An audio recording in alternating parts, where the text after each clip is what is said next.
American Made is directed by Doug Liman and stars Tom Cruise as real-life pilot Barry Seal, who was a normal pilot who got into transporting contraband for the CIA and transporting blow for Pablo Escobar and his cartel, and this all takes place in like the late 70s to mid 80s, and that's all I'll say as far as plot goes, because that's all I really knew going into it. So yeah, alright, so American Made. This is the Tom Cruise show here. This is fully driven by Tom Cruise. He is great in this movie. It's one of his better performances really ever. He's really fantastic here. As our supporting cast, they aren't like hugely huge in this movie. Like, there's no one side character that I was like really invested in, because it is really the Tom Cruise show here. But he does a great job. If you don't like Tom Cruise, I don't know if you like the movie, but that's just that. I like Tom Cruise. I like the movie. I liked him in the movie.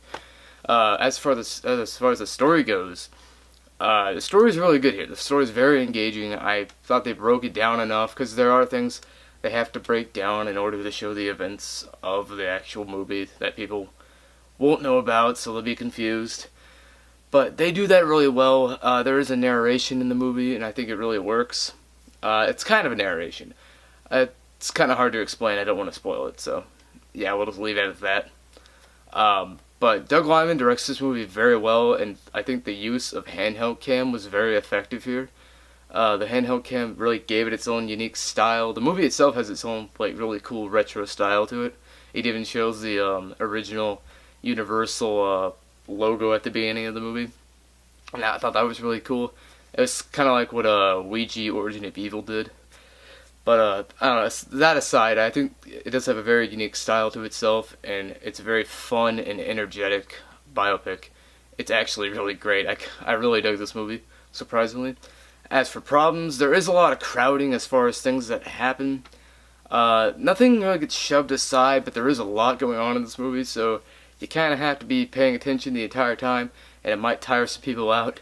It didn't tire me out, but that's something that you may need to come to terms with if you're going to see this movie. It is a very crowded movie. There's also times where pacing not as slow. It's not slow. It's very briskly paced for the most part. But it's like some things they rush through a little too fast, and they don't really let it sink in and marinate. Which I don't know. I thought they could have taken some more times with like smaller things in the movie. Not a lot, just like enough to kind of flesh things out a little more. I think they could have fleshed out the family dynamic a little more. Not a lot, but just enough for me to care a little more about that aspect of the movie. And I also think the ending's a little abrupt. It's just kind of like a thing happens and then it's about the end of the movie right there. It's like, okay, there you go. You're done. So it is a little abruptly ended as well. But overall, I think American Made is a great biopic. I give it a B+.